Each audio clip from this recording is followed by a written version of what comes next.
Good morning, सुप्रभात। कैसे हैं आप सभी? चलिए, भगवान की दुआ से सभी कोई अच्छे होंगे। आप सबों का स्वागत है मदर टेरेसा ट्यूशन पॉइंट के इस यूट्यूब चैनल पर। सबसे पहले मैं आज आप लोगों को रिज़ल्ट बताऊंगा। कल जो टेस्ट हुआ था, कल मतलब 26 को जो मैंने एक टेस्ट लिया था व्हाट्सएप के थ्रू, उस टेस्ट में कुल 40 मार्क्स थे। 40 क्वेश्चन, 40 क्वेश्चन थे और 80 मार्क्स थे। मतलब पर क्वेश्चन 2 मार्क्स के थे, 2 मार्क्स के थे, 2 नंबर के थे। तो फुल मार्क्स हो गए 80। 80 में हाईएस्ट जो गया है वो 76 गया है। सेकेंड हाईएस्ट है 74, उसके बाद है 72, उसके बाद है 66, 64, 60, 58, 56, इस तरह से। और सबसे जो लास्ट स्टूडेंट है उसका 10 मार्क्स है, 10 मार्क्स है। मतलब उसके 5 ऑब्जेक्टिव सही हैं।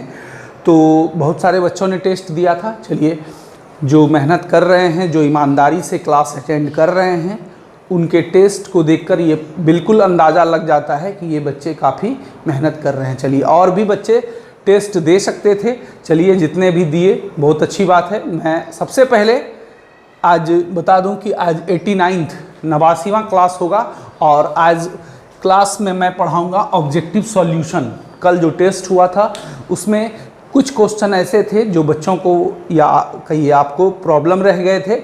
मैं उस प्रॉब्लम का सॉल्यूशन दूंगा आज और रिजल्ट बताऊंगा। तो सबसे पहले बारी है रिजल्ट की। तो आप लोग तैयार हो जाइए अपने रिजल्ट के लिए, है ना।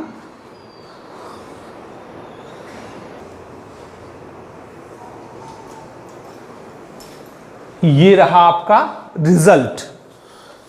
कल मतलब 26 को जो एग्ज़ाम हुआ था उसका ये रिजल्ट है। आप देख रहे हैं पहले स्थान पर है नंदनी और तृप्ति, दोनों ही न्यू स्टूडेंट 76 मार्क्स के साथ। मतलब इसके 40 में 38 ऑब्जेक्टिव सही हुए थे, 2 रॉन्ग हुए थे, 2 गलत हुए थे। दूसरा स्थान कृति 10A 74, तीसरा स्थान स्वाति 10A 72, फोर्थ पोजीशन मुस्कान 10A 66, 5वां स्थान है रौनक, मिस्टर रौनक 10B 64, छठा स्थान है साक्षी 10A 60 नंबर। मतलब इसके 30 ऑब्जेक्टिव सही हुए थे, हर ऑब्जेक्टिव 2 मार्क्स के थे। 7वां स्थान नंदनी राज 10A 58, 8वां स्थान में 3 स्टूडेंट है तानिया प्रिया 10A, करमवीर 10B और शिखा 10B। इन तीनों का संयुक्त रूप से 8वां पोजीशन है 56 मार्क्स के साथ। 9वां स्थान लाडली 10A 54 और अंत में 10वां स्थान में 4 स्टूडेंट है आस्था 10B, शिवानी 10A, गौरव 10D और उमाकांत 10A। चारों का संयुक्त रूप से 50 नंबर है, 50 मार्क्स है। चलिए, बहुत बढ़िया। 2 ऑब्जेक्टिव गलत हुआ था इनका। कृति का 3 ऑब्जेक्टिव गलत था, स्वाति का 4 गलत था। इस तरह से थे फर्स्ट, सेकंड, थर्ड में। फर्स्ट में नंदनी और तृप्ति दोनों ही न्यू स्टूडेंट है। दूसरा स्थान कृति 10A और तीसरा पोजीशन स्वाति 10A, फोर्थ मुस्कान और फिफ्थ मिस्टर रौनक कुमार। चलिए, बहुत बढ़िया है। इसी तरह आप लोग मेहनत करते रहिए, है ना। मैं और बाकियों के भी नंबर सुना देता हूँ। टॉप 10 के बाद 11वां स्थान है 48, मतलब 24 ऑब्जेक्टिव सही हैं और वो है सुहाना और मिस्टर मोहित, दोनों ही 10A बैच का 11वां स्थान। 12वां स्थान है 46, मतलब उसके 23 ऑब्जेक्टिव सही थे 40 में। और उसमें कौन कौन है? 10A का मिस्टर नीतीश कुमार, 10B का की अमीषा और 10A की प्रेरणा। तीनों का 46 नंबर है और तीनों संयुक्त रूप से 12वें स्थान पर है। 13वां स्थान मिस्टर आलोक कुमार का है, 10A का आलोक 44 मार्क्स है। 14वां स्थान में 3 स्टूडेंट है और तीनों का 42 नंबर है। शशि 10B, श्रेया रानी 10A और सानिया प्रवीण 10A। तीनों का संयुक्त रूप से 14th मतलब 14वां स्थान है। 15वां स्थान अंकित शर्मा जो 40 नंबर के साथ 15वें स्थान पर हैं। 16वां स्थान सनिकांत 38 मार्क्स 10A का, और अंकित शर्मा भी 10A का, ठीक है। 17वां स्थान अमोली 10A, लक्ष्य 10D और खुशी सज्जाद 10B, तीनों का संयुक्त रूप से 17वां स्थान है और 36 मार्क्स आए हैं इनके। 18वां स्थान है 10B का हेमंत कुमार और उसके अंक हैं 34, ठीक है। 19वां स्थान में 2 स्टूडेंट है, 10A की अंजलि और 10 की ही है शिवानी कुमारी, 10A की ही है 32 मार्क्स के साथ, शिवानी नहीं सॉरी शिवम कुमार, ठीक है। अब आ जाइए 20वां स्थान, ये शिवम कुमार वो है जो अपने कॉपी में गलती से 10 के जगह 9 लिख दिया था, आप समझ जाएंगे कौन से शिवम हैं, ठीक है। 20वां स्थान में टोटल स्टूडेंट हैं 1 2 3 4 5 6 7 8 बच्चे 20वां स्थान में, और जिनके अंक हैं 30 मार्क्स, और उनके नाम हैं Manikant 10D, Rimjhim 10B, Muskan 10B, Sipra 10A, Shivani new student, Santosh new student, Shivani 10C और नीतीश 10B। चलिए, ये सभी संयुक्त रूप से 20वें स्थान पर हैं और इनके अंक हैं 30 और स्थान है 20। अब देखिए 21वां स्थान 28 नंबर 10B का है मिस्टर शुभम कुमार, अकेला है। 22वां स्थान 10A की शिवानी, 10C की मनीषा और 10C की आंचल, तीनों का संयुक्त रूप से 22वां स्थान है और इसके मार्क्स हैं 26, मतलब इनके 13 ऑब्जेक्टिव सही हुए थे। 23वां स्थान शिवानी और जूली, शिवानी 10B की है और जूली 10A की है, दोनों का 23वां स्थान है और मार्क्स है 24। 24वां स्थान है 10B की अंकिता और 10A की रविता, दोनों का संयुक्त रूप से 24वां स्थान 24वां स्थान है और नंबर है 22 नंबर लाए हैं इन्होंने, मतलब दोनों का 11 ऑब्जेक्टिव सही हुआ, अंकिता 10B और रविता 10A। 25वां स्थान है मिस्टर सुमित कुमार 10D और इनके मार्क्स हैं 20, ये अकेले हैं 25वें स्थान पर। 26वां स्थान है रिमझिम 10D, आयुष 10C और अनामिका 10A, तीनों का संयुक्त रूप से 26वां स्थान है और इनके मार्क्स हैं 16, मतलब इनके 8 ऑब्जेक्टिव सही हुए थे।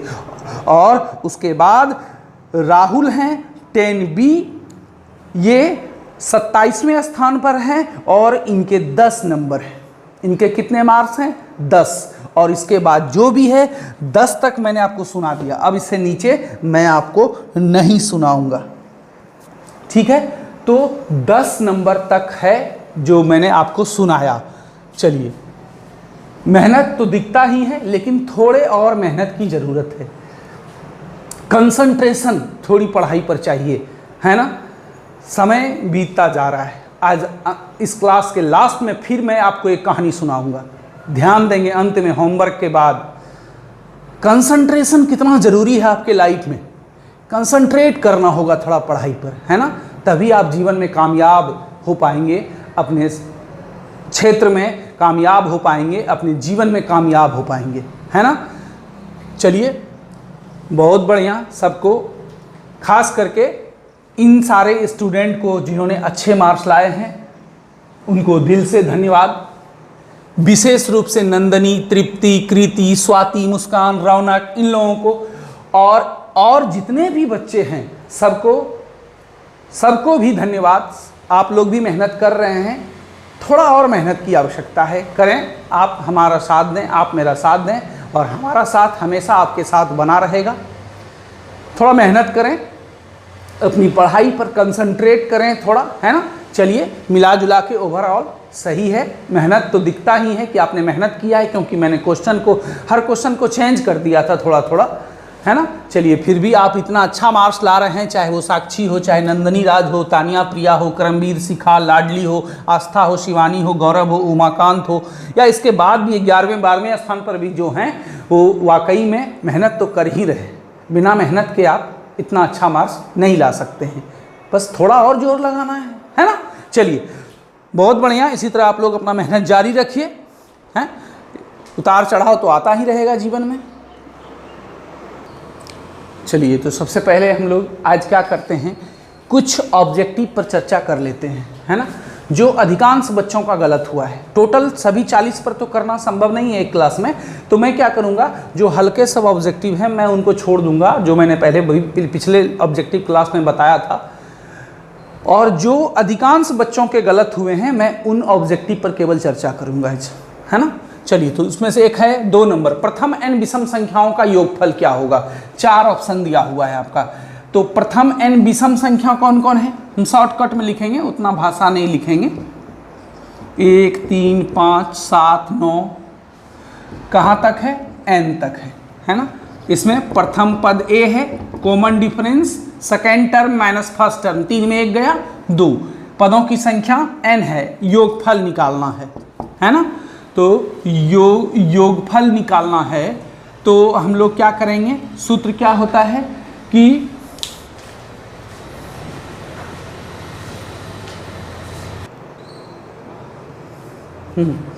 तो हम लोग क्या करेंगे, तो प्रथम n विषम संख्याओं का योगफल ज्ञात करना है। तो सूत्र क्या होता है, Sn बराबर n/2 into 2a plus n-1 into D. n का मान नहीं मालूम है तो n के जगह n ही रख देंगे, है ना। अब देखिए 2a, a का मान 1 प्लस n-1, n नहीं मालूम है, इंटू डी, डी का मान 2, n/2, 2 गुना 1 2।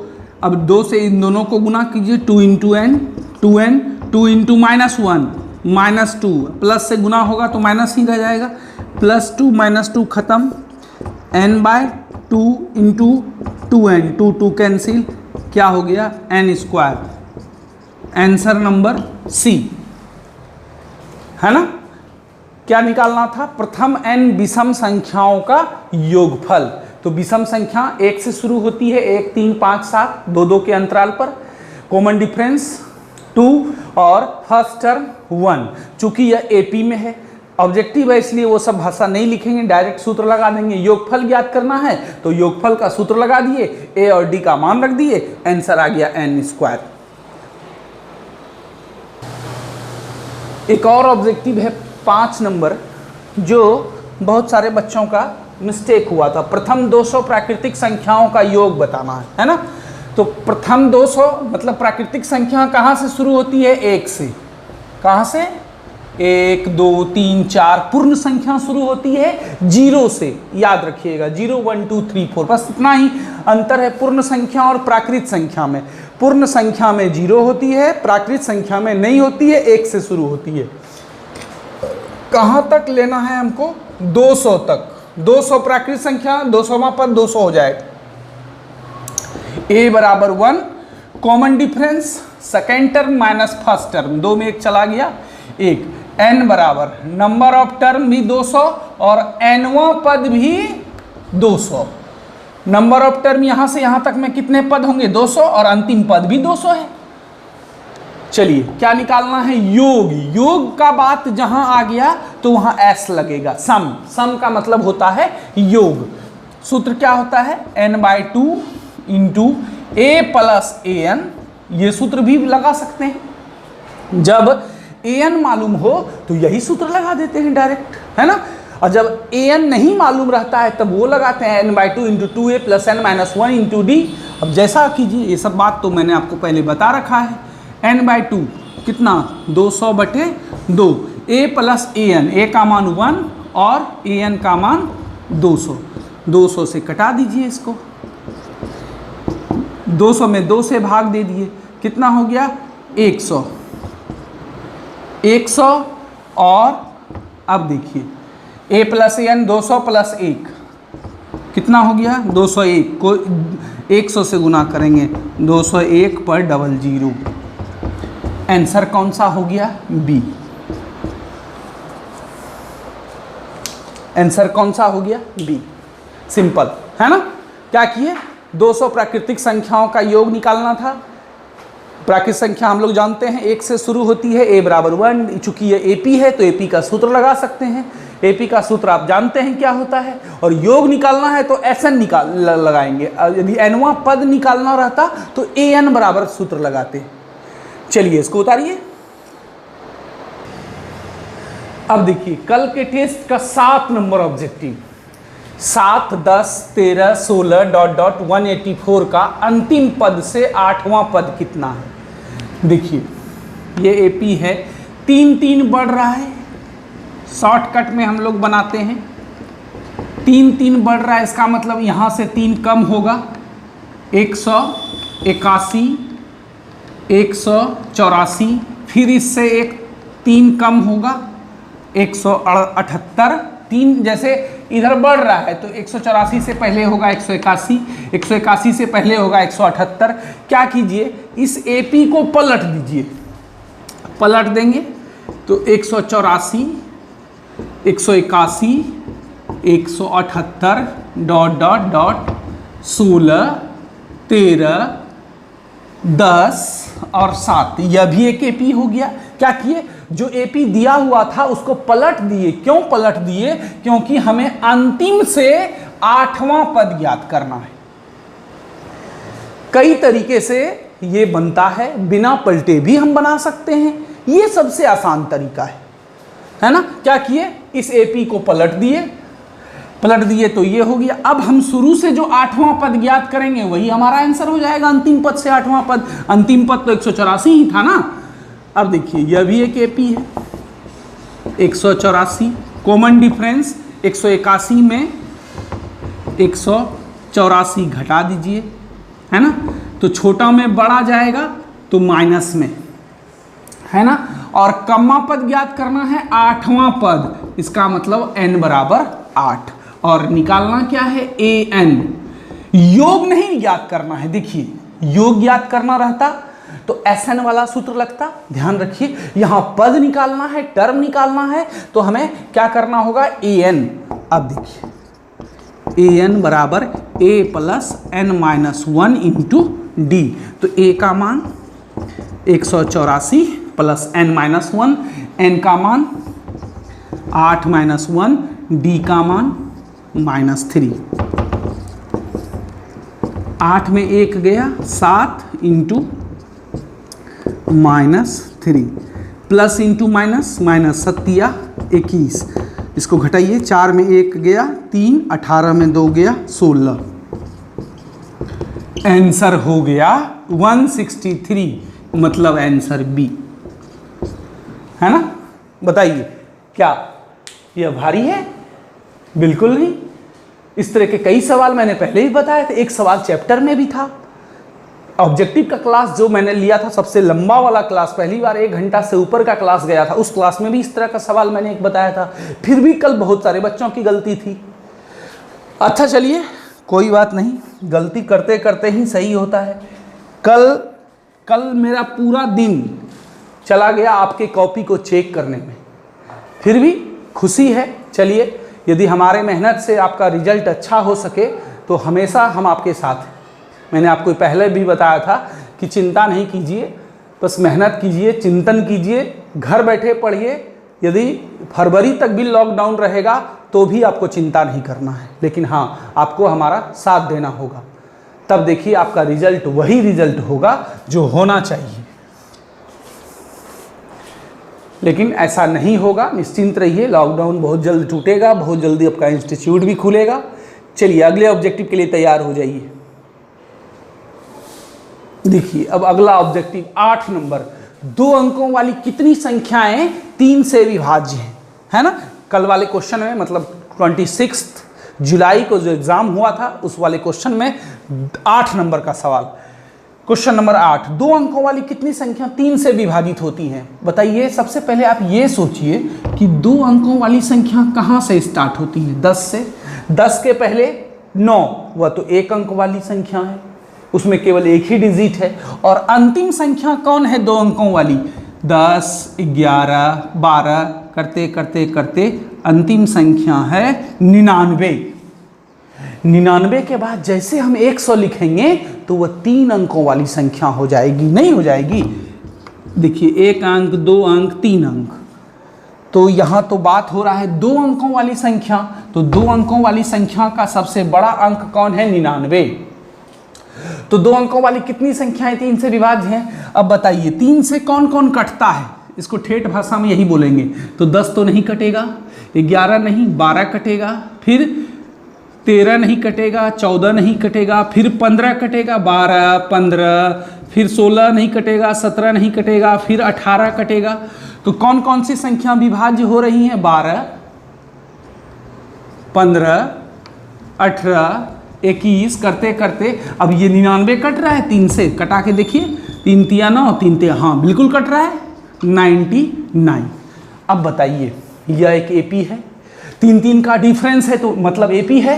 अब एपी है तो क्या निकालना है? कुल कितने पद, संख्या निकालना है। ध्यान रखिए योग नहीं निकालना है, योग कहेगा तब आप SN बराबर सूत्र लगाइएगा।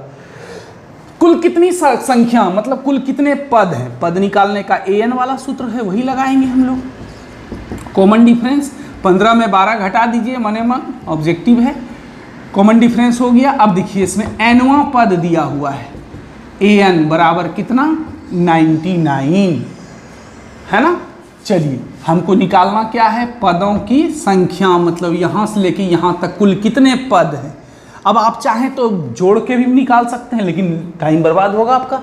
12, 15, 18, 21, 24, उसके बाद 27, 30, बोलिए इतना जोड़िएगा, गलती भी हो सकता है, टाइम भी बर्बाद होगा। डायरेक्ट सूत्र लगाएंगे, चूँकि AN बराबर क्या सूत्र होता है? A + n - 1 × D। तो AN कितना है? 99, A का मान 12, N नहीं मालूम है, नहीं मालूम है तो N के जगह N ही लिख देंगे। 99 + 12 इधर आएगा -12, n - 1 × 3। अब इसको घटाइए, 9 में 2 गया, 7, 9 में 1 गया, 87। ये 3 गुना में है, इधर आएगा तो भाग में। कितना हो गया? गुना से इधर गया, भाग में कटाइए, 3 दूनी 6, 3 नमा 27, 3 9 जा 27, 29 -1 को उधर भेज दीजिए, +1 बराबर n, 29 + 1 कितना हो गया? 30 बराबर n, मतलब n बराबर 30। अब बताइए कौन सा ऑप्शन मिल रहा है? Option number D. आपको लिखना था D, है ना।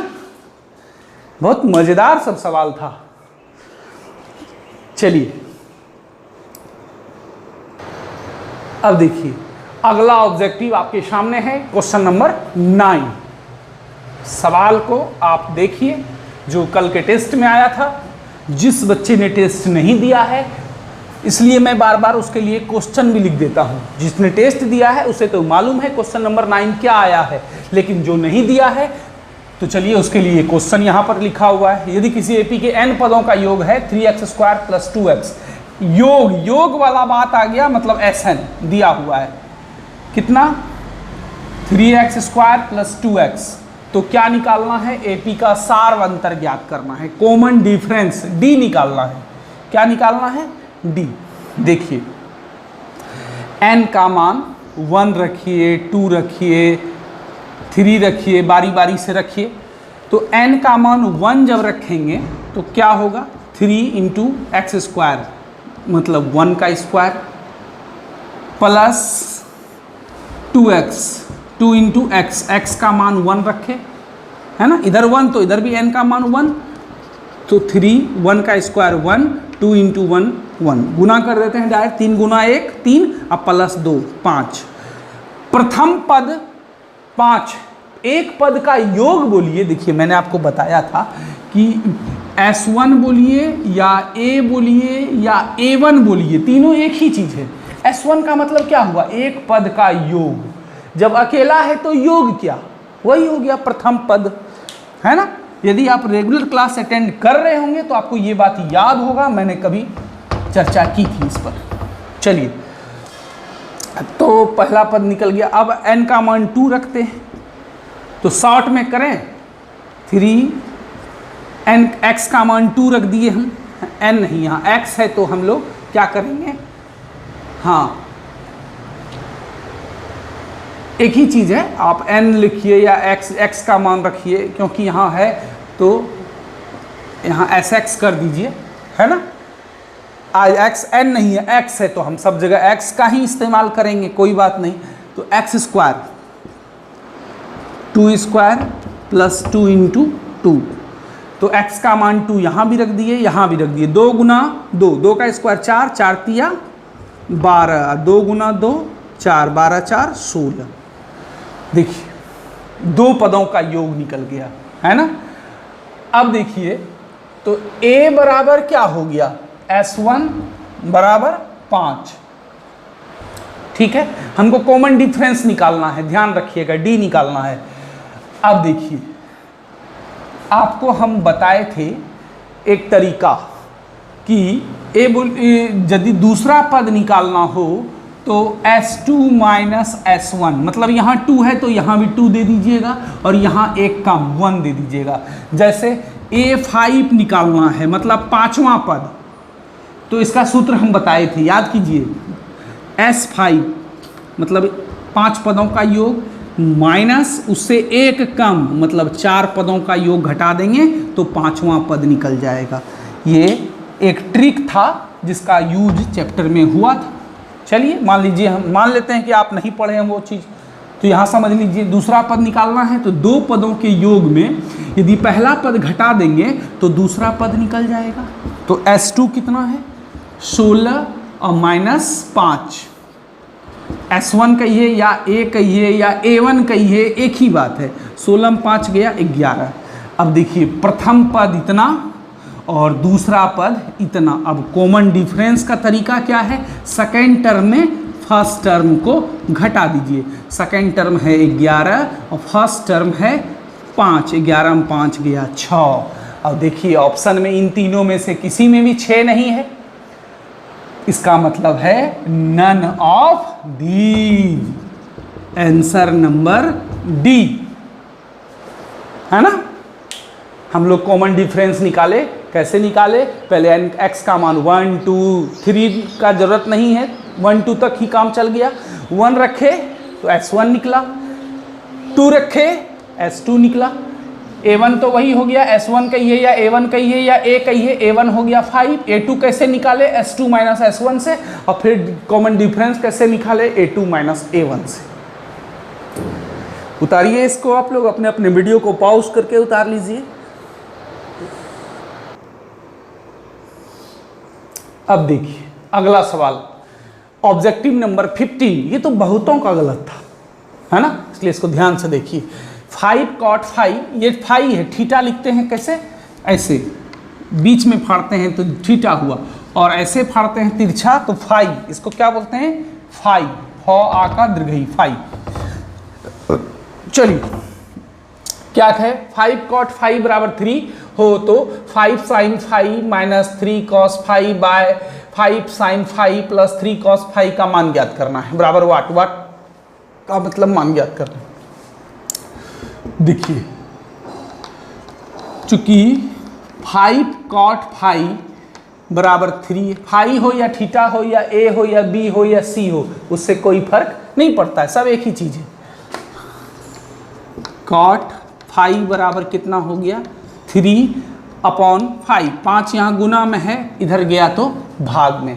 देखिए cot 5 दिया हुआ है, हम पहले क्या करेंगे, sin 5 और cos 5 निकाल लेंगे, मतलब सामान जुटा लेंगे, उसके बाद इसको लेकर के चलेंगे। मतलब खाना बनाने से पहले हम लोग सामान जुटा लेते हैं, बस वही सामान जुटा ले रहे हैं।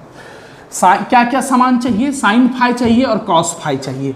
तो cot से पहले cosec निकालिए,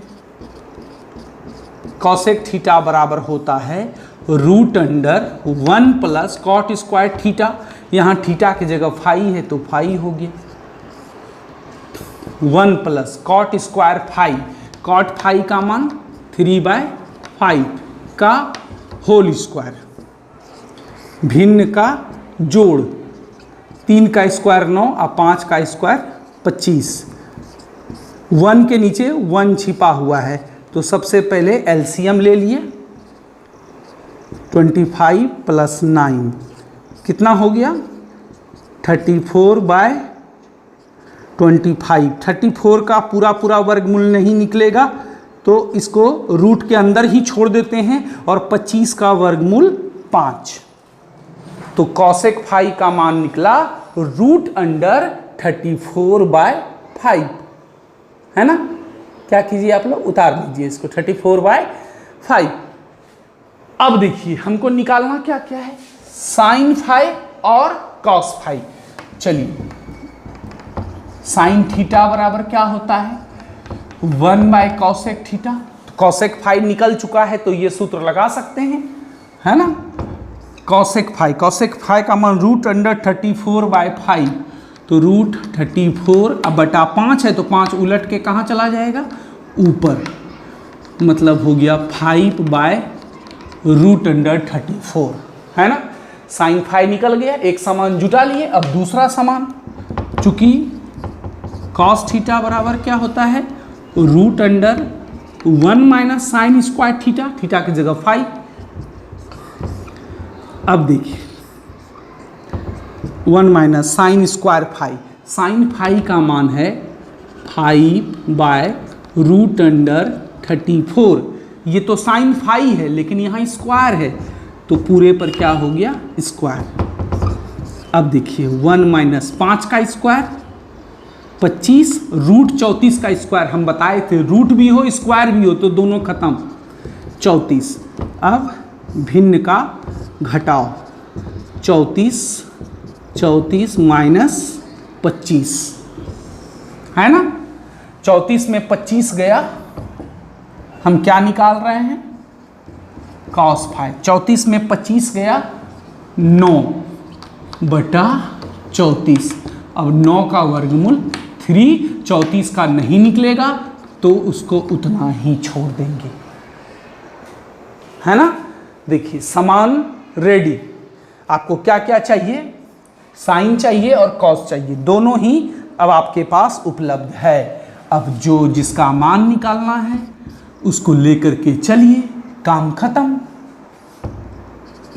5 साइन फाई -3 कॉस फाई,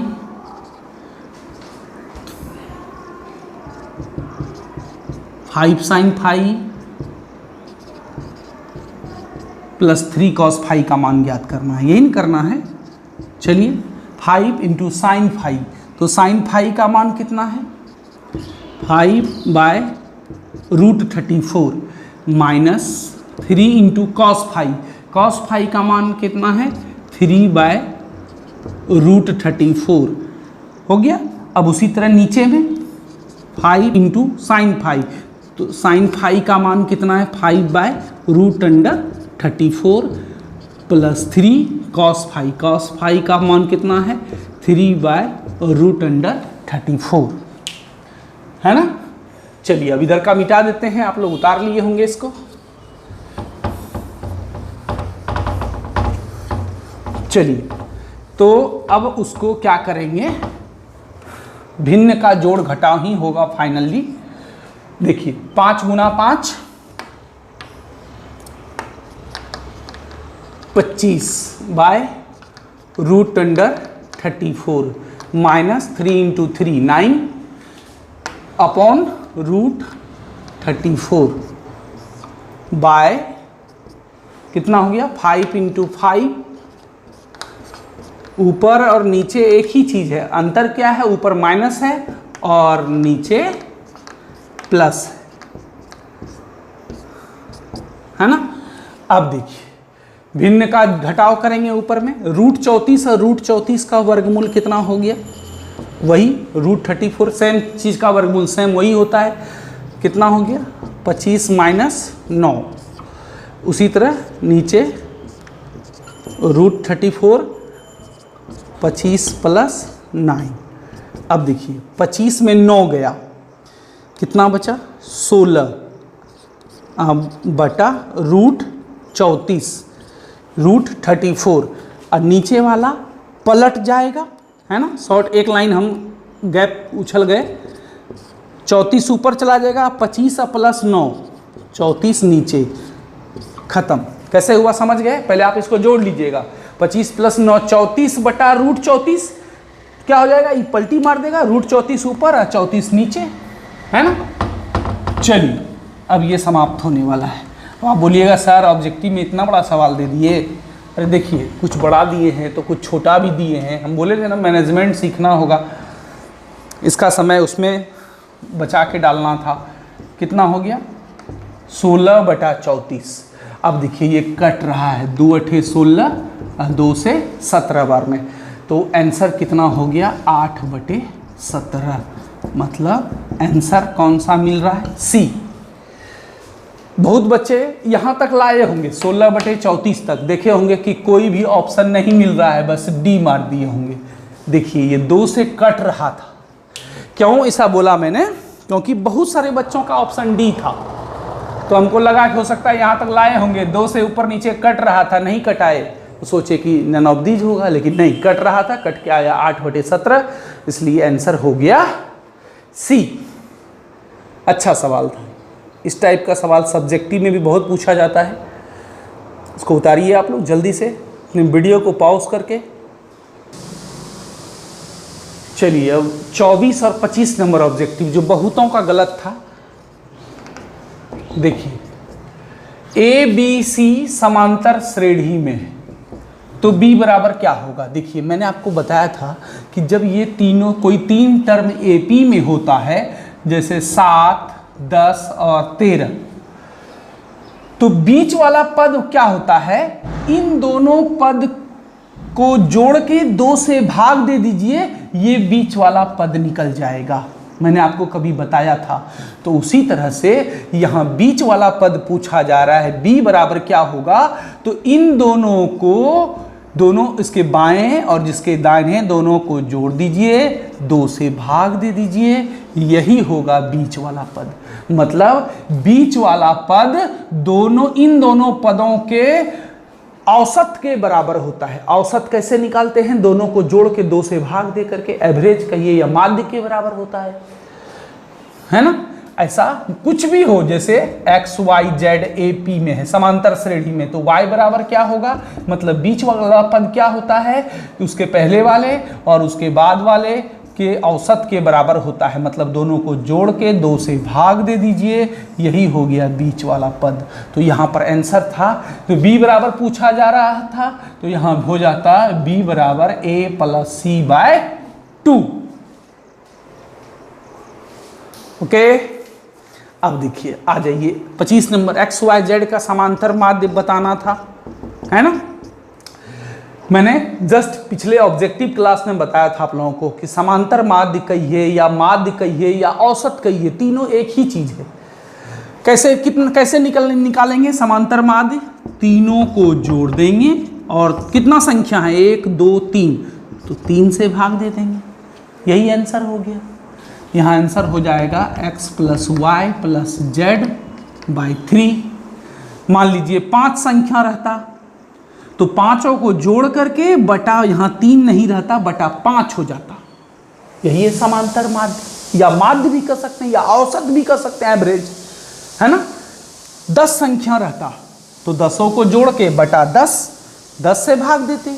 अभी 3 संख्या है और उसका समांतर माध्य निकालना है, तो x plus Y plus Z बटे 3। अब बहुत सारे बच्चों ने लिख दिया x वाई जेड बटे 3, बोलिए ये तो गलत हो गया, आपने जोड़ा नहीं गुना कर दिया।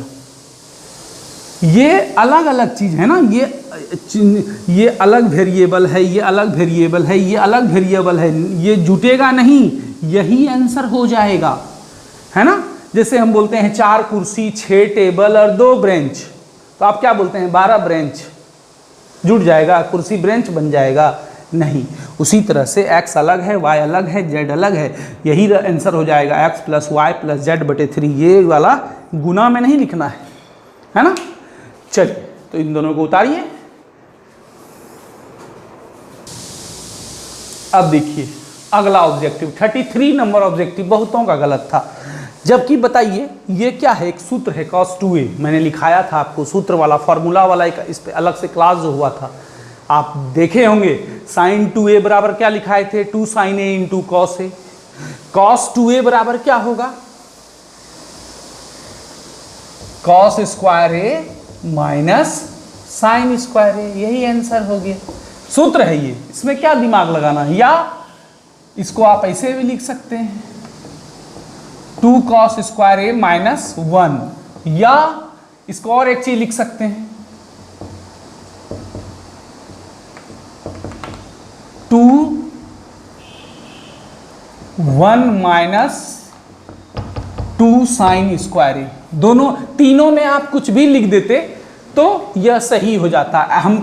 मैंने आपको ये वाला सूत्र बताया था, तो ये वाला लिख देते आप cos स्क्वायर। आप देखेंगे अपने कॉपी को उल्टा करके, जिस दिन सारा सूत्र बताया था मैंने sec square theta minus tan square theta बराबर 1, तो sec square theta minus tan square उधर जाएगा तो क्या हो जाएगा, उसी दिन मैंने ये सूत्र भी बताया था cos 2a बराबर cos square a minus sine square a।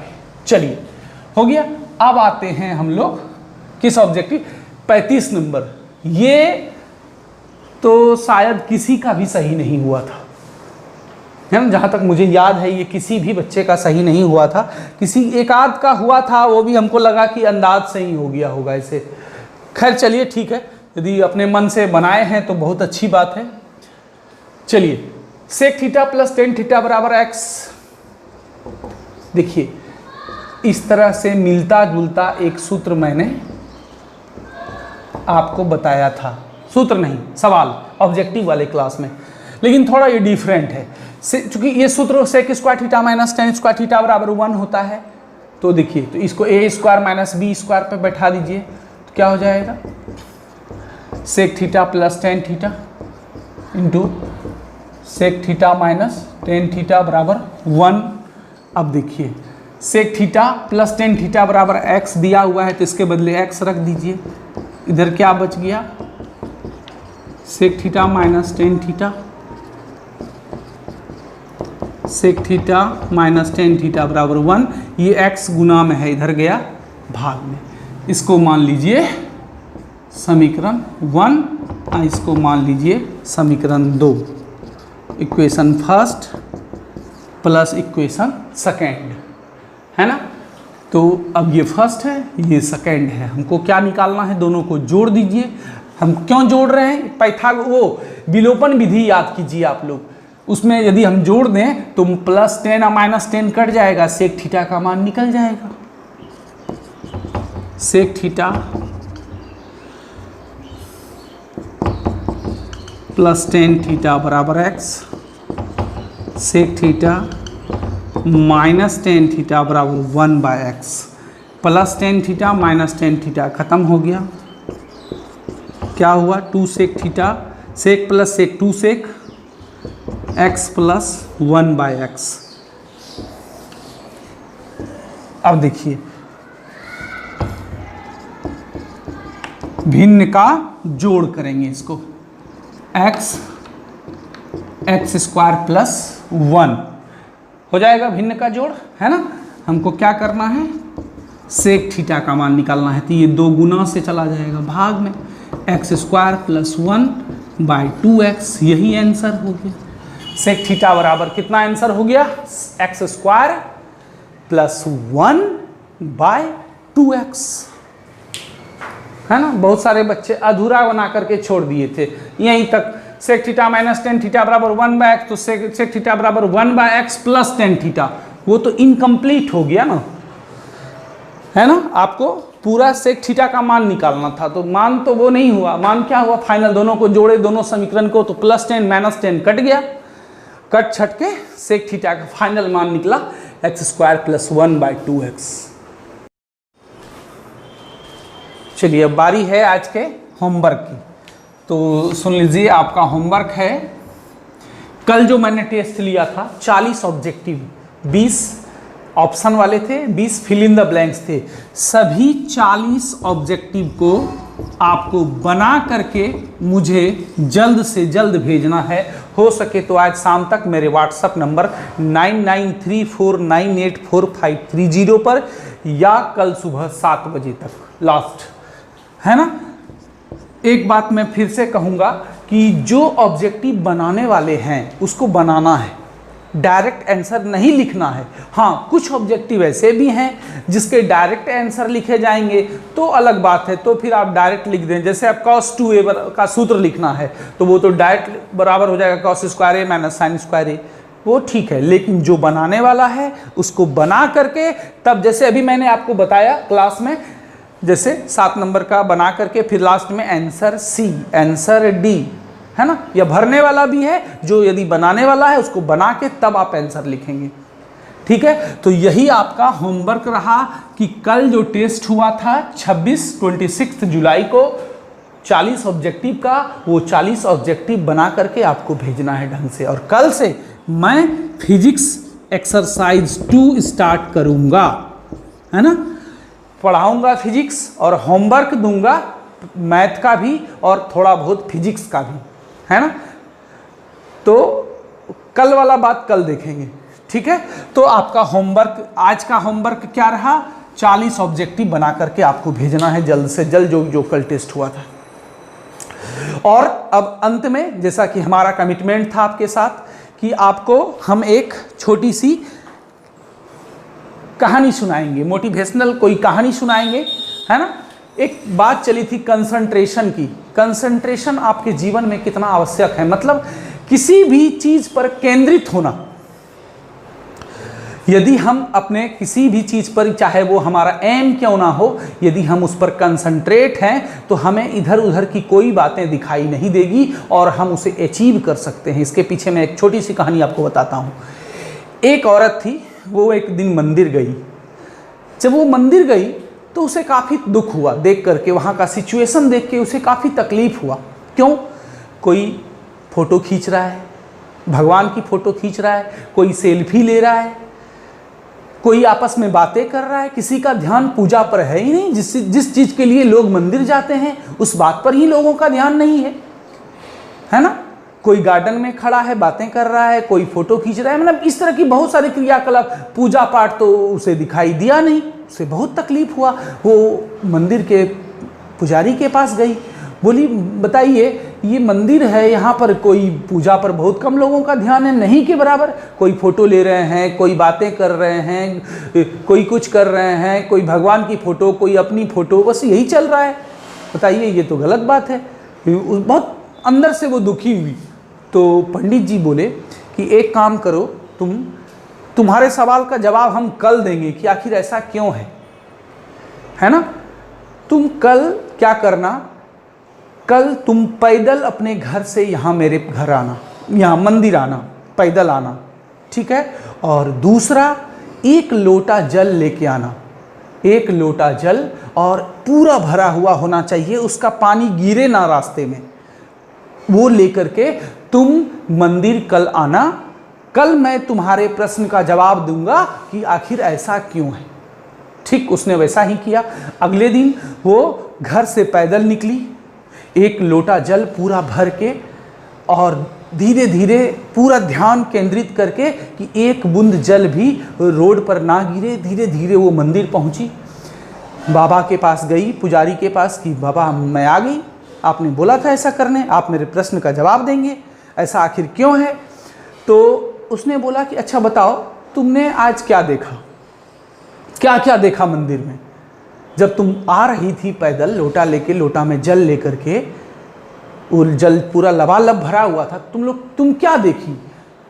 तो वो बोली बाबा आज तो मैंने कुछ नहीं देखा, मैंने कल देखा था। आज तो मेरे हाथ में जल था और मैंने पूरा ध्यान उस पर डाल रखा था, तो मैंने आज तो कुछ नहीं देखी।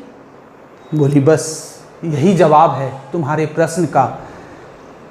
कल तुम्हारा भी ध्यान केंद्रित नहीं था।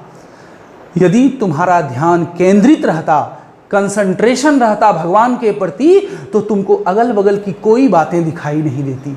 आज तुम्हारा ध्यान केंद्रित था कि हमारा जल ना गिरे, इसीलिए तुम्हें दूसरे की बुराई नहीं दिखाई दी।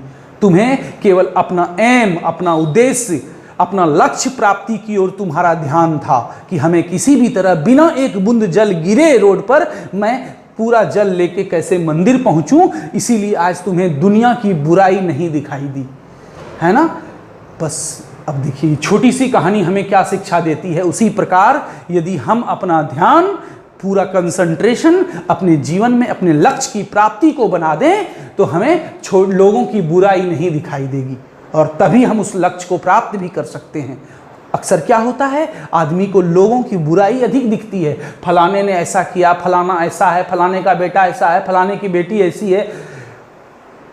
उसी तरह अपने पढ़ाई में भी हम दूसरे की गलती ढूंढते रहते हैं। नहीं, आप अपने एम को प्राप्त करने में कंसंट्रेशन जब पूरी तरह से अपने आप के अपने गोल को अचीव करने में अपना कंसंट्रेशन देंगे तो हर हाल में आप वो गोल आप वो अचीव करेंगे, आप वो चीज़ बन जाएंगे जो आप बनना चाहते हैं। और यदि आपका कंसंट्रेशन नहीं होगा उस पर तो आप दुनिया की बुराई दिखाई देगी। इसलिए आप लोग आज से प्रण लीजिए कि हम लोग अपना कंसंट्रेशन पूरा का पूरा कंसंट्रेशन अपनी पढ़ाई पर देंगे और अगल बगल की बातों पर ध्यान नहीं देंगे।